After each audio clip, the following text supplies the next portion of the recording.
Yesu ashimwe bene data nshuti z'umusaraba. Nongeye kugaruka nk'umushumba w'itorero Isoko y'Ubugingo Pentecote mu Rwanda. Mwebwe mudukurikirana kuri YouTube yitwa Dusabe Ubugingo TV. Nongera kubashishikariza mukore subscribe, share, comment kugira ngo ubwami bw'Imana bukomeze bwaguke. Amen. Kandi nongera kubashishikariza gutangira ukwezi kwa gatanu mudukurikirana ku itariki ya mbere. Turatangira amasengesho y'iminsi 21. Tuzayarangiza turi mu bihe byiza. Turimo gusengera mu ntego y'ijambo iboneka mu gitabo cya Danieli igice cyaho cya gatatu umurongo waho wa 25 havuga ngo, arambwira ati dore ndareba abantu 4 baboshye bagenda mu muriro hagati kandi ntacyo babaye, ariko ishusho y'uwa 4 irasa n'umwana w'Imana. Rero Imana yo mwishibaho umugisha mwebwe mugiye kudukurikirana muri ano masengesho y'iminsi 21. Teme y'ijambo turadusengeramo cyangwa umutwe wayo uravuga ngo Imana ikuremera agashusho muri matariki tugiye gutangira ku itariki muri uku kwezi kwa gatanu. Muri uku kwezi kwa gatanu Imana ikuremera agashusho k'ibyiza ku buzima bwawe.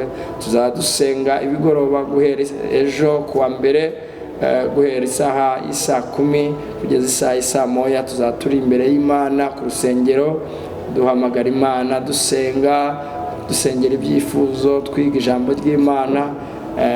Kandi muzadukurikirane wowe tabasha kuboneka dukurikirana online. Imana izaba iri kumwe natwe kandi tuzayarangiza hari ikintu Imana ikoze, hari agashusho k'ibyiza Imana ituremeye. Ndagira ngo rero nsengere kwifuriza umugisha mu kwezi kwa gatanu tugiye gutangira. Imana izarema igifatika wowe ugiye kunkurikirana ndetse ukurikirana abashumba bandi tukorana umurimo w'Imana, amaworship, abaririmbyi.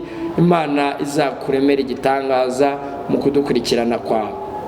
Mana nziza, Imana yera kandi kiranuka, sengeye umuntu wese ugiye gutangira aya masengesho yo mu kwezi kwa gatanu iminsi 21, yaba ari umupapa, yaba ari umubyeyi, yaba ari umukobwa, yaba ari umusore, yaba ari umwana mutoya.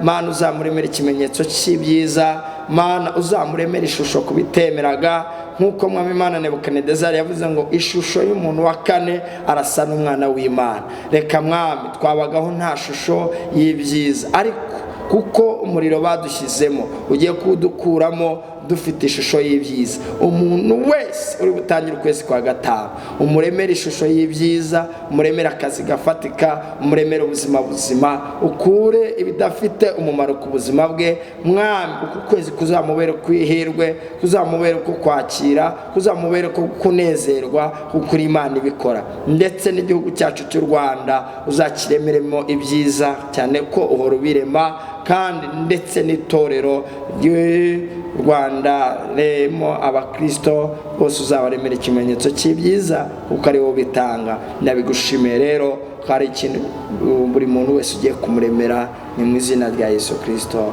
Amen.